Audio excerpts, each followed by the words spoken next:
আজ অনেক দিন পর এই ছোট সাইজের দেশি ট্যাংরা মাছটা চোখে পড়লো।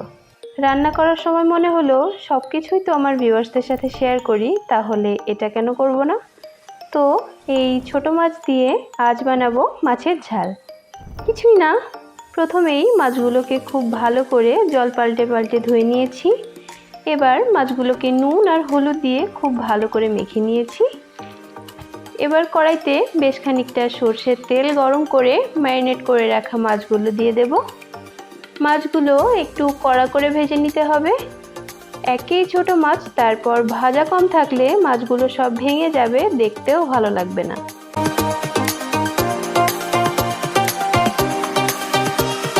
একইভাবে সবগুলো মাছ আমি ভেজে নিয়েছি।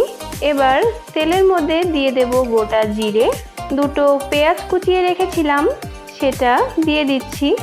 একটু ভাজা ভাজা হয়ে আসলে দিয়ে দেব চেরা কাঁচা লঙ্কা। আবারও একটু ফ্রাই করে নিতে হবে।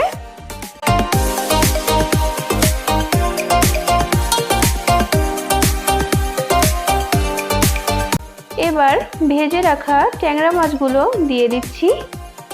মাছগুলো পেঁয়াজ আর লঙ্কার সাথে একটু মিশিয়ে নেব।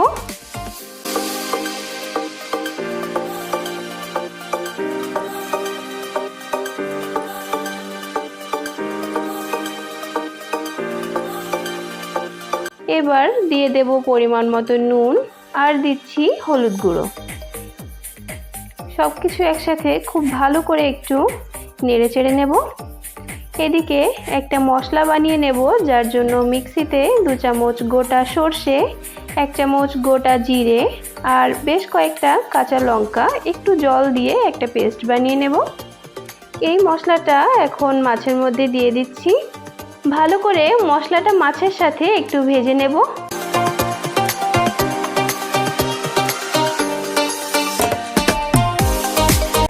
দেখুন মশলার সাথে মাছটা কেমন মাখো মাখো হয়ে গেছে। ঠিক এই পর্যায়ে দিয়ে দেব জল। খুব বেশি জল দেওয়ার একদমই দরকার নেই। ফুটে উঠলেই ঢাকা দিয়ে রান্না হতে দেব 5 থেকে 7 মিনিট। ঢাকা খুলে দুটো চেরা কাঁচা লঙ্কা আর সর্ষের তেল ছড়িয়ে আরও 2 মিনিট হাই ফ্লেমে রান্না করলেই রেডি ছোট ট্যাংরার ঝাল। সত্যি বলছি, অসাধারণ হয়েছিল খেতে। আপনারাও ঠিক এভাবে একবার রান্না করে খেয়ে দেখবেন, খুব ভালো লাগবে।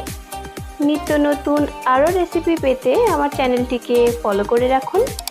আজ এ পর্যন্ত, দেখা হচ্ছে আপনাদের সাথে নেক্সট ভিডিওতে। ততক্ষণ সবাই ভালো থাকবেন।